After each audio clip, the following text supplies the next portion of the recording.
Welcome to my channel. আজ আমি বানাবো কাঁচকলার কোপ্তা। কাঁচকলা কোপ্তা বানানোর জন্য এখানে আমি 3টা কাঁচকলা নিয়েছি এবং 2টো আলু নিয়েছি। আলু এবং কাঁচকলাগুলোকে আমি পিস পিস করে এখানে কেটে নিয়েছি।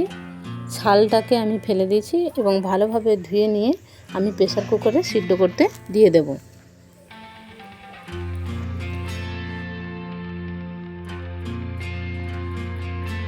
পরিমাণ মতো লবণ আমি দিয়ে দিলাম।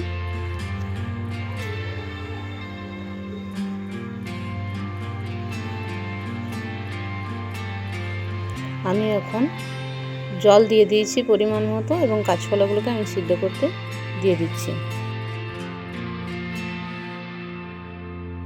কাঁচকলাগুলো আমার সিদ্ধ হয়ে গেছে এবং আলুও সিদ্ধ হয়ে গেছে। এখন আমি আলু এবং কাঁচকলাকে ভালোভাবে পেস্ট করে নিচ্ছি হাতে করে।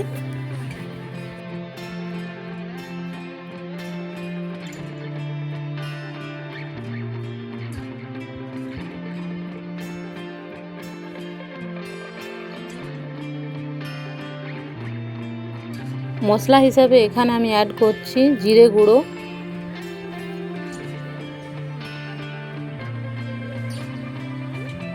লঙ্কা গুঁড়ো,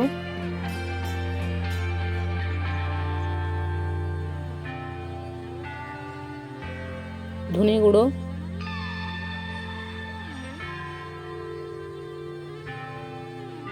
দিয়ে আমি ভালোভাবে মাখিয়ে নিচ্ছি।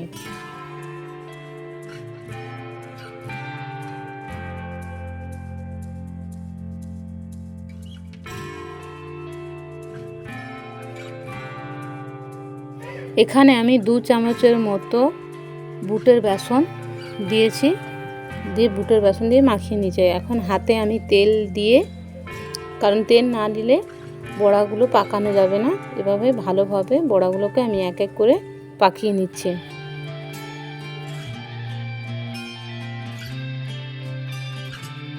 আমার কাঁচকলা কোপ্তা বানানোর জন্য বড়াগুলো এখানে বানানো হয়ে গেছে ভালোভাবে। এখন কড়াইয়ে তেল দিয়ে দেব।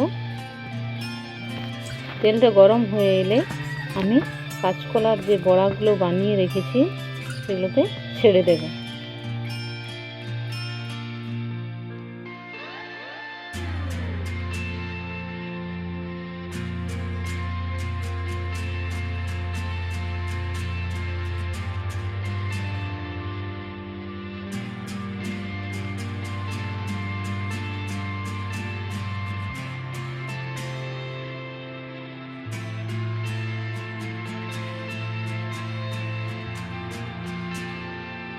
এইভাবে আমি এক এক করে সমস্ত বড়াগুলোকে ছেড়ে দেব এবং ভালোভাবে ভেজে নেব।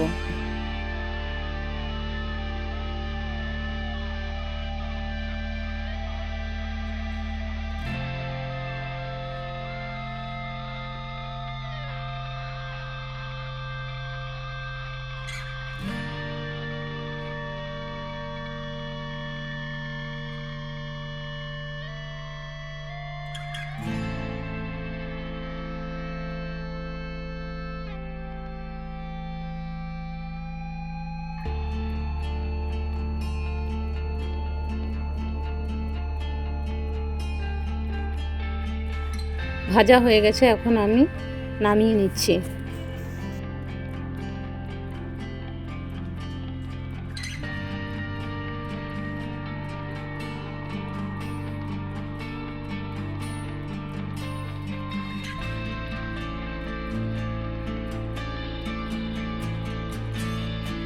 এবং বাকি বড়াগুলো একইভাবে আবার ভেজে নিচ্ছি।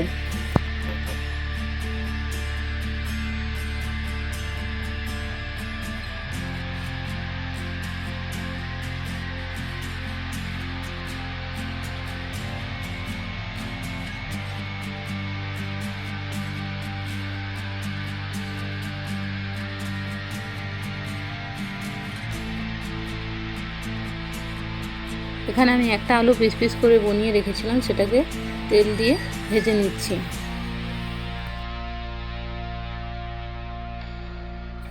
কড়াইতে আমি তেল দিয়ে দিয়েছি এবং একটা তেজপাতা, গোটা জিরে, 5 ফোড়ন অল্প পরিমাণ, দিয়ে দিলাম এবং একটা গোটা লঙ্কা, দারচিনি দিলাম, পেঁয়াজ বাটাটা দিয়ে দিলাম আমি তেলের মধ্যে,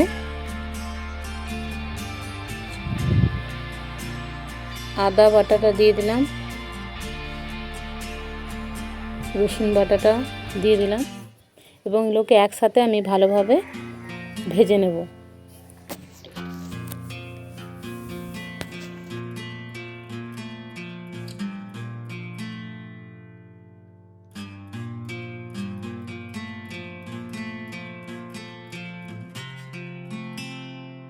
পরিমাণ মতো লবণ আমি এখানে অ্যাড করলাম।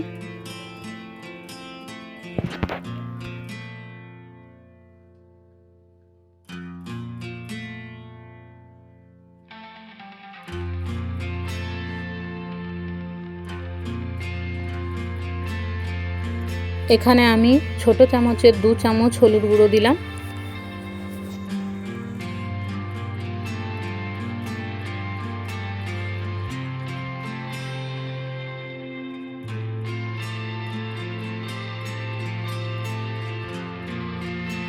পেঁয়াজ এবং আদা বাটা, রসুন বাটা এখানে আমার ভালোভাবে ভাজা হয়ে গেছে। ভেজে রাখা আলুগুলোকে দিয়ে দিলাম।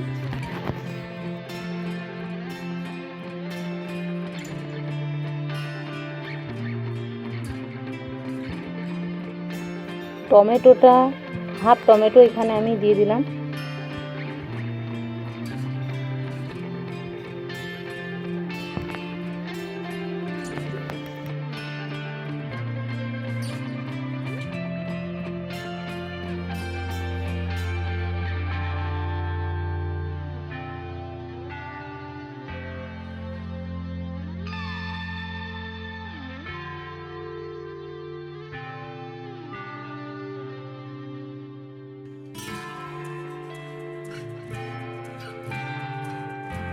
এখানে মশলাটা আমি অ্যাড করলাম। মশলা বলতে এখানে আছে জিরে বাটা, ধনে বাটা ও লঙ্কা বাটা।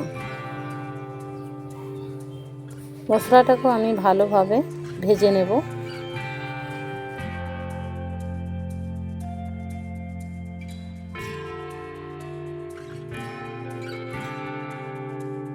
অল্প পরিমাণ জল দিয়ে দিলাম।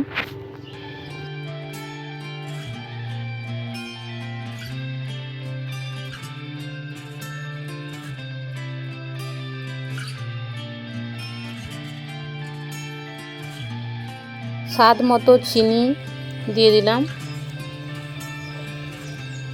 আপনারা যেরকম চিনি খান, মিষ্টি খান, সেই মাফিক চিনি দিবেন। জল দিয়ে দিচ্ছি এখন আমি।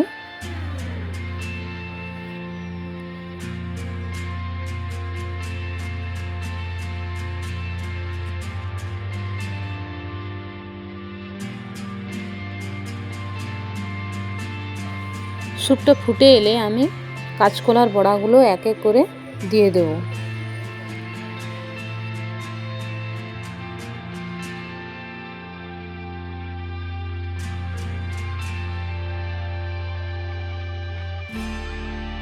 বড়াগুলোকে আমি এক এক করে দিয়ে দিচ্ছি। আমার রান্না যদি আপনাদের ভালো লেগে থাকে তাহলে আমার চ্যানেলটিকে সাবস্ক্রাইব করে দেবেন এবং লাইক, কমেন্ট, শেয়ার করতে ভুলবেন না। এবং আমার রান্না সবার আগে পাওয়ার জন্য পাশের বেল বাটনটি দাবিয়ে রাখবেন।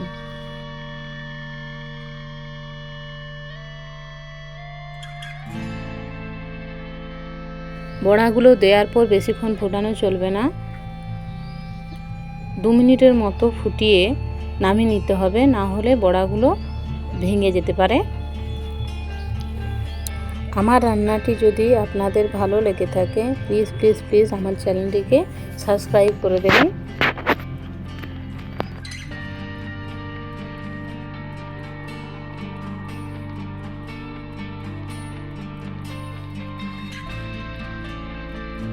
আমার রান্নাটি শেষ পর্যন্ত দেখার জন্য অনেক অনেক ধন্যবাদ সকলকে।